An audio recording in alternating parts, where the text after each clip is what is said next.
this is a ship going to start a new world. It's a ship that has something like 2,000 colonists on it that are going to start life anew on a new planet, Orgai 6, and they're on their way there when they hit this storm, and the storm does some serious damage to the ship, and Walter is concerned that the colonists might get damaged, so he awakes the commanding crew, and so the commanding crew is awoken out of cryosleep, and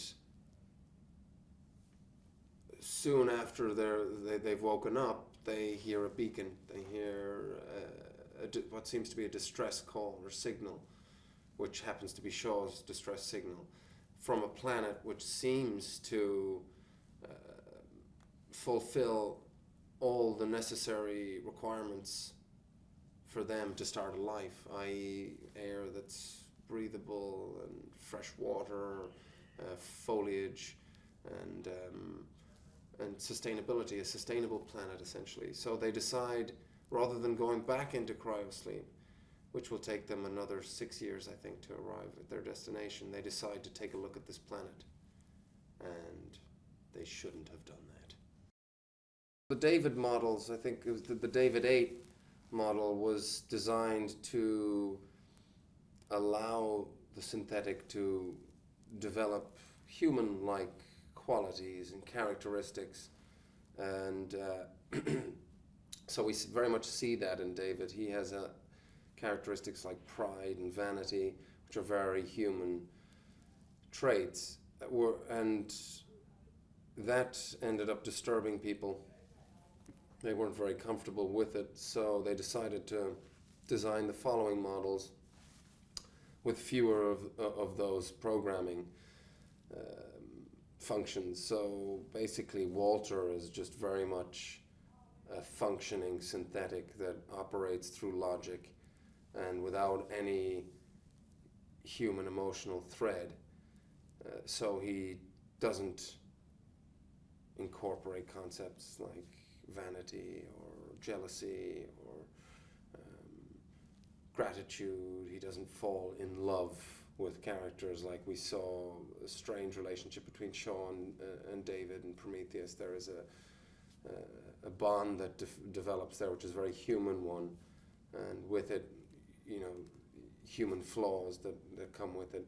But Walter is purely there to look after the crew and the ship, the Covenant. He's like a super butler.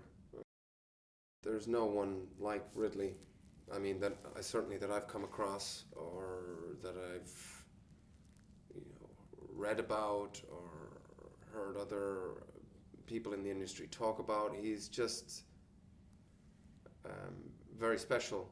He comes from an art background, so he's very aware of a frame. He's very specific and very knowledgeable about what should be in the frame, i.e. working with both costume department and the looks and the outfits that we're wearing to the art department. And I've seen him sort of talk with both departments in great detail and in a language that is familiar to them, which he does exactly the same with the acting department and the camera department. Every department, he's seen everything, and I think through making so many commercials himself, also with his company, his passion for talent in the industry and his acknowledgement of talent, again, in all departments. Ridley will always pick actors that might be in the fringes of popularity, let's say, films that are more art house, and always, again, great diversity in his cast, different ethnicities that he uses, and also just the way that he notices somebody in the prop department and how valuable they are and how good they are at their job. He's he's just an all-rounder, and that would be selling him short, because he's a master, I think is the best way to put it. He's a master filmmaker, and there's not many out there. I think it's a very rare breed. The concept of space and what's out there, that it would be very hard to believe that we're the only species that exists in the universe. So there's that to begin with. And then I think the idea of parasites, things that would use us as a host, I think that's quite a disturbing concept.